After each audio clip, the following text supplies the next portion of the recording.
तैयारी था। आका करीम अलैहिस्सलाम के घर में बसा औकात कितने कितने दिन चूल्हा नहीं जला करता था। हुजूर उधार ले करके लोगों की मुसीबतों को भी दूर करते और घर का चूल्हा भी बाज़ उधार लेके गर्म करना पड़ता। आला हज़रत फरमाते हैं माल के कौनैन हैं गो पास कुछ रखते नहीं, दो जहां की नेमतें हैं उनके खाली हाथ में। तो कहते हैं कि एक दिन हुजूर अलैहिस्सलाम की खिदमत में एक शख्स हाजिर हुआ जिसका नाम ज़ैद बिन साना है और यहूदी है, और उसने हुजूर अलैहिस्सलाम से कर्ज का तकाजा किया, लेकिन तकाजा इतने सख्त अंदाज से किया कि उसने हुजूर अलैहिस्सलाम की कमीज़ को पकड़ के खींचा भी। तो हज़रत उमर रज़ी अल्लाह ताला अन्हु ने जब देखा तो बड़े घूर के उसकी जानब देखा और उसको पीछे हटाते हुए कहा कि तुझे शर्म नहीं आ रही कि अल्लाह के रसूल के साथ कैसे सलूक कर रहा है और मैं तेरे सामने मौजूद हूँ। तो हज़रत नबी रहमत सल्लल्लाहु अलैहि वसल्लम ने हज़रत उमर को कहा, उमर मुझे तुझसे इस बात की तवक्को नहीं थी। ज़रा गौर कीजिए हुजूर अलैहिस्सलाम की इस सीरत के अंदाज को। एक शख्स आ रहा है और हुजूर से सख्ती कर रहा है। अभी हुजूर को कर्ज लुटाने की जो तारीख है उसमें भी 4 दिन बाकी रहते हैं और वो नाजायज़ सख्ती कर रहा है। हज़रत उमर रज़ी अल्लाह ताला अन्हु ने जब उसको घूरा और सख्ती की तो हुजूर अलैहिस्सलाम ने फरमाया, उमर मुझे तेरे से इस बात की तवक्को नहीं थी, तुम्हारा काम तो ये था कि मुझे हुस्ने अदा की तलकीन करते कि अच्छे अंदाज से कर्ज वापस करो, और इसको जो है वो नरमी की तलकीन करते। और फिर आका करीम अलैहिस्सलाम ने फरमाया इसका कर्ज अदा कर दो, और है उमर जो तुमने इसको घूरा है उसके बदले में 20 वस्क ज़्यादा खजूरें भी तुम इसको दोगे। तो ज़ैद बिन साना ने जब हुजूर अलैहिस्सलाम की इस सीरत और इस किरदार को देखा और हज़रत उमर रज़ी अल्लाह ताला अन्हु 20 वस्क उसको खजूरें दे रहे थे, तो उसने हज़रत उमर को बताया कि मैं यहूदी हूँ और मैंने तौरात के अंदर नबी आखिर ज़मां की शान और अज़मतों के बयान को पढ़ा है। ये बात अभी रह गई थी, बाकी सारी निशानियां मैंने हुजूर में देख ली थी, अब ये निशानी रह गई थी, आज मैंने ये भी देख ली। और फिर वो हुजूर की खिदमत में हाजिर होकर इस्लाम के दायरे में दाखिल होकर हुजूर का अब्दी गुलाम बन। हज़रत मुआज़ बिन जबल रज़ी अल्लाह ताला अन्हु फरमाते हैं कि एक दिन हुजूर गली से गुजर रहे थे और मैं एक जानवर की खाल उतार रहा था और मुझे खाल उतारने का तरीका नहीं था, मजबूरन मुझे खाल उतारना पड़ी। तो हुजूर गुजरे तो मुझे देखा कि मुआज़ बिन जबल को खाल उतारना नहीं आ रही, तो हुजूर रुक गए और आका करीम ने फरमाया, मुआज़ ठहरो ज़रा, मैं तुम्हें बताता हूँ कि बकरी की खाल कैसे उतारी जाती। और आका करीम आगे बढ़े और हुजूर ने ख़ुद जो है वो खाल उतारी और फिर मुझे फरमाया, मुआज़ ऐसे खाल उतारा करते हैं। आज हम अपने बड़ेपन को और अपनी अज़मत को इस अंदाज से लोगों के सामने रखना चाहते हैं कि हम जो है वो टिश्यू का एक टुकड़ा भी नहीं पकड़ सकते, और वो भी पकड़ाने के लिए हमारे पास एक खादम मौजूद होता है। लेकिन आका करीम अलैहिस्सलाम की ज़िंदगी और हुजूर अलैहिस्सलाम की सीरत की सादगी का हुस्न और जमाल ये है कि हुजूर अपने कपड़ों को खुद मुरम्मत कर लेते हैं और अपने दीगर काम खुद करते हैं और खतीब खातर करते हैं, और इसमें कोई चीज़ अपने लिए शर्मिंदगी की महसूस नहीं करते हैं। हज़रत हसन रज़ी अल्लाह ताला अन्हु हुजूर अलैहिस्सलाम के नवासे भी हैं और आका करीम अलैहिस्सलाम की सहाबियत का शरफ भी पाया है।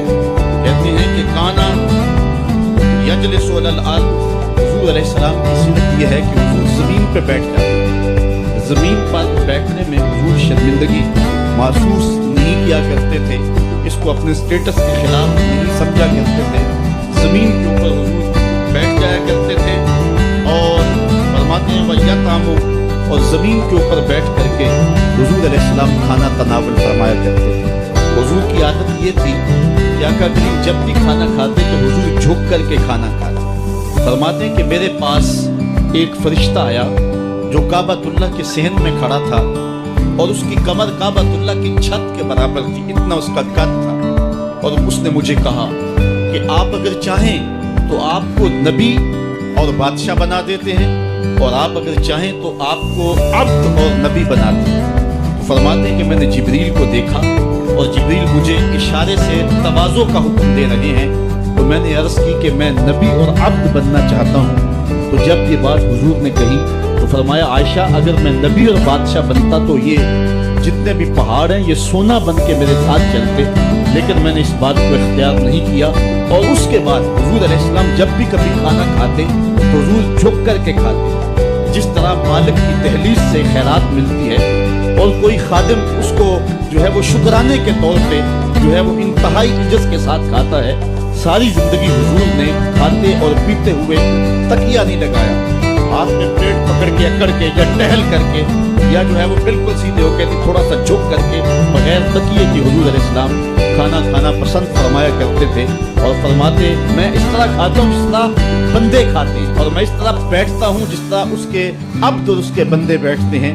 یہ حضور علیہ السلام کا طریقہ ہے۔ ایک دن آقا کریم علیہ السلام ایک چٹان کے اوپر بیٹھے تھے اور حضور علیہ السلام قدید کھا رہے تھے۔ یہ خشک گوشت جو کر کے اس کو بعد میں جب پکایا جاتا ہے تو اس کو قدید کہتے ہیں، یا سرید تھی، حضور کھا رہے تھے تو ایک خاتون وہ گزری، اور اس کے بارے میں اہل علم کہتے ہیں کہ وہ بڑی زبان دراز تھی اور وہ مردوں کو بھی ایسی ایسی باتیں کرتی کہ لوگ جو ہے وہ اس کی شر سے بچا کرتے تھے۔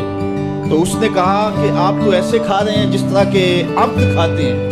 تو حضور علیہ السلام نے فرمایا اگر میں عبد نہیں ہوں تو کون عبد ہے؟ فرمایا میں سب سے بڑا عبد ہوں۔ تو جب یہ بات سنی تو اس کے قدم رک گئے اور اس نے حضور علیہ السلام کی خدمت میں عرض کی کہ حضور آپ پھر اکیلے ہی کھا رہے ہیں، مجھے بھی کھلائیں۔ تو حضور نے ایک لقمہ اٹھایا، فرمایا لو تم بھی کھا لو۔ تو اس نے کہا یہ نہیں، بلکہ جو آپ کے منہ میں ہے میں وہ کھانا چاہتا ہوں۔ تو حضور علیہ السلام نے اپنے منہ کا نوالا نکال کر کے اس کے منہ میں ڈال دیا۔ تو کہتے ہیں کہ اس کے بعد کبھی بھی اس کی زبان پر کبھی فحش بات آئی نہیں۔ حضور کے جھوٹے کی وہ برکت تھی اور اس کا وہ فیضان تھا کہ اس کے اندر ایسی روشنی ہو گئی۔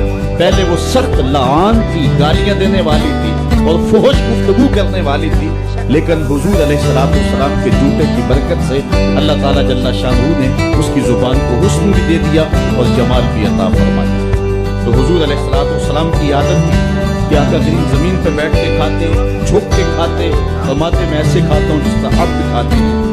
وَيَلْبَسُ الْغَلِيظ، اور آقا کریم علیہ السلام موٹے کپڑے پہنتے تھے۔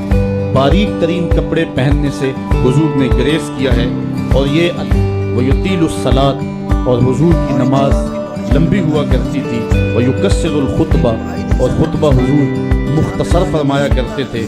وَلَا يَعْنِفُ أَن يَمْشِيَ مَعَ الْأَرْمَلَةِ وَالْمِسْكِينِ فَيَقْضِي لَهُ الْحَاجَةَ، اور حضور علیہ السلام اس بات میں کوئی شرمندگی محسوس نہیں کیا کرتے تھے کسی مسکین، کسی لاچار، کسی بیوہ، کسی یتیم اور کسی مسکین کے ساتھ چلیں اور اس کے کام آئیں اور مصیبت میں اس کا دکھ بانٹ دیں اور اس کی حاجت کو حضور پورا فرما دیں۔ یہ حضور علیہ السلام کی سیرت کے وہ روشن پہلو ہیں کہ آقا کریم علیہ السلام کی سیرت زمانے کے سامنے ایسا نور بانٹتی ہے، ایسے اجالے پھیلاتی ہے۔ ایک شخص نے حضور علیہ السلام سے وعدہ کیا کہ آپ یہاں رکیں اور میں ابھی آتا ہوں، تو آقا کریم علیہ السلام اس کے انتظار میں وہاں رکے۔ 3 دن گزر گئے اور وہ نہ آیا، چونکہ حضور وعدہ کر چکے تھے کہ میں تیرے آنے تک یہاں رہوں گا۔ تیسرے دن اس کو جا کے یاد آیا تو وہ واپس پلٹا، تو آقا کریم نے جواب میں صرف اتنی بات کہی، آپ نے فرمایا یا فتح قد شککت علیہ، اے نوجوان تو نے تو مجھ کو مشقت میں ڈال دیا۔